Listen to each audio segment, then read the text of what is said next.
everybody. Welcome back. Happy Friday. Today is Friday, April 16th. We're going to continue our Friday feature interview today.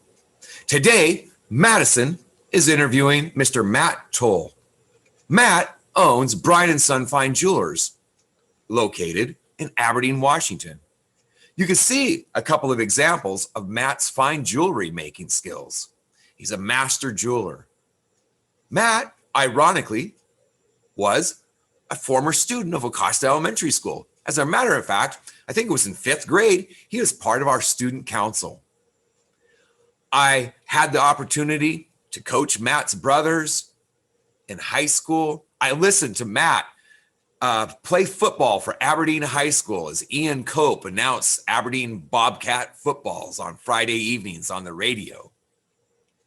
Matt started working at Bryan & Son Jewelers at the age of 15. He's a really fascinating guy. I learn a lot by going in and talking to him. Matt was interviewed back in January by Madisyn. You remember that really snowy day? He had to it took him a long time to get from his house into Aberdeen. The roads were awful. I'm so thankful that he took the time out of his day, made that commitment to still be on time and make our interview. He's a fascinating guy, very, very talented. I'm just amazed at the stuff that he can do. So why don't you sit back, relax, listen to the interview right now, see if you can learn a thing or two. Please state your name and where you live. My name is Matt Towle, and I live in Madisyn, Washington. Before I start asking questions about your job, I'd like the Acosta students to know a little bit more about you. Where did you grow up? I grew up at the beach in Westport, and then when I was in my mid-20s, I moved to Madisyn. Do you have any brothers or sisters? I have 2 older brothers and an older sister. Did you have a funny or embarrassing story about something that happened to you in elementary school? So this was the hardest question for me when I reviewed it. I think the funniest story I have was at one time wearing reading glasses was popular. So I actually got reading glasses for a birthday present. I'd wear them even though I don't need glasses. So it was pretty fun. When you were younger, what did you want to be? When I was in preschool, I remember at graduating preschool, they asked us, what do you want to be when you grow up? And I wanted to be a firefighter. Where did you go to high school? I went to high school at Aberdeen High School. What was your favorite subject in school? My favorite subject was math. I was always very good at math. I thought it was a great subject, and I've used math more than anything. Were you involved in any extracurricular activities in high school? If so, please explain. I was in auto shop a lot. That's kind of was my favorite thing to do in high school with auto shop. And I also played football. Where did you study after high school? After high school, I went to Carlsbad, California, which is way south. And I studied gemology and studied design and wax and probably a couple other things I forgot about. Tell us about your family. Are you married? I am married. I've been married for 11 years, I hope. That's the right number, 11 years. You don't hear many kids say that they want to be a jeweler when they grow up. What sparked your interest in this profession? So I didn't necessarily want to be a jeweler when I grew up. It's just something when I was 15 years old, it was an after-school job. And it just grew into what it is today. It's just weird how that path went that direction. What kind of training do you have to do to be a jeweler? You have to do an apprenticeship. So you have to come and stand behind someone who is a jeweler and has been for a long time and learn from them, learn from their mistakes, have a lot of patience and just watch what they do. Are diamonds really the hardest substance on Earth? If so, is it hard to work with them?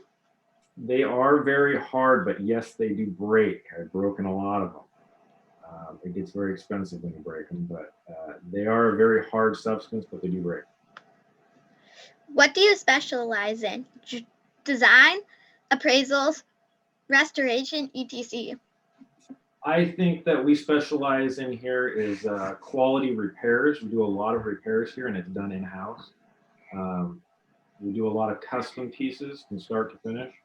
So I think that's the two things we specialize in. How long have you worked at Bryan and Son Jewelers? Well, I'm turning 36 in a few days, and I've been here since I was 15, so going on 21 years. Have you worked anywhere else as a jeweler? I briefly worked when I was in school for a couple of years in California. I worked for a jeweler down there in Mission Valley for about a year and a half. Jewelers do more than just design a ring or a pair of earrings. Tell us about what you do on a typical day. On a typical day, I get to work about an hour early. I get everything started for the day, and I like to finish up a lot of my repair works when no one is in the store. So that's the start of my day, and then throughout my day, I'm kind of up and down, in the back and the front. We do everything from sell jewelry, repair jewelry, to clean the toilet. We do everything in a day. Do people bring you jewelry to sell? They do. We buy a lot of estate jewelry, which is really neat. So we get to see pieces that maybe been hidden away in a safe deposit box in a bank for 50 years that have come out and have no one seen them for a long time. So we get to do that, which is really cool. Is it hard to tell someone that their piece of jewelry isn't worth as much as they think it is? That is the hardest thing we do here, is have to tell someone that their piece is not worth it. Well, we're really good at it. Are there many times when people bring something in not knowing how much it's worth and you surprise them? Yes, it happens almost on a daily basis. A lot of people will inherit a piece and not know the value of it. And we get to tell them, yes, your piece is worth thousands. It's happened many times. We've actually found up to $10,000 just in a little tiny bin that was sitting in someone's garage for 10 years. They just didn't know. And they brought it in, they inherited it, and we were able to tell them it was worth a lot of money. Do you use any of the subjects you learned in school in your job, like math or reading and writing? If so, how?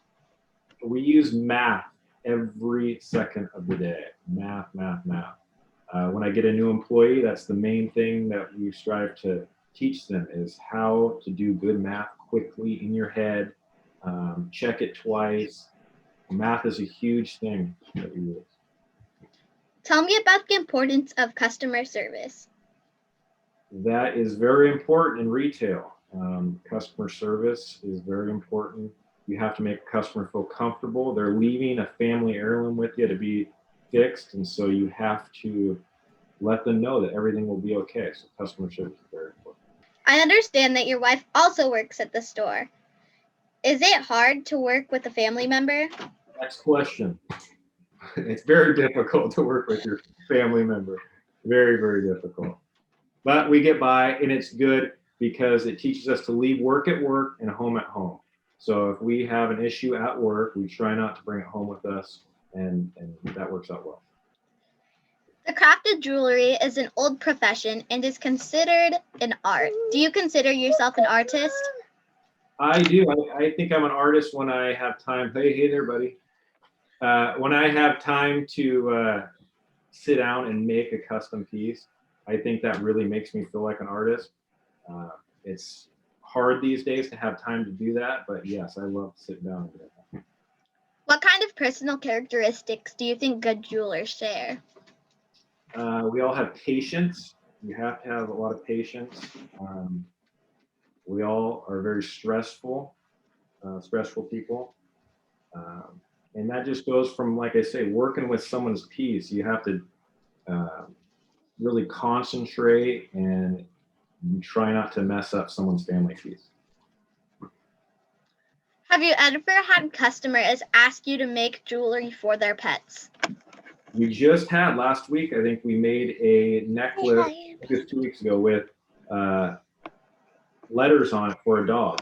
It was like a corgi. If a kid came up to you and told you that they wanted to get into your profession, what would you tell them?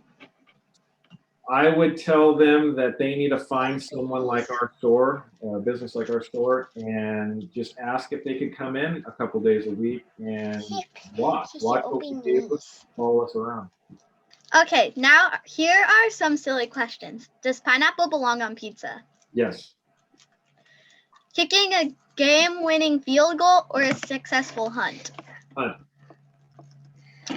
Big Mac or Whopper? Big Mac. Mommy. SpongeBob SquarePants or Tom and Jerry? Tom and Jerry all the way. Okay, now here are some closing questions. Do you have any words of encouragement for elementary school students? Yes. Strive to try to go for what you want to do, not what you think you have to do. Don't try to follow your parents' footsteps always. You don't have to become what your parents do. Go do what you want to do.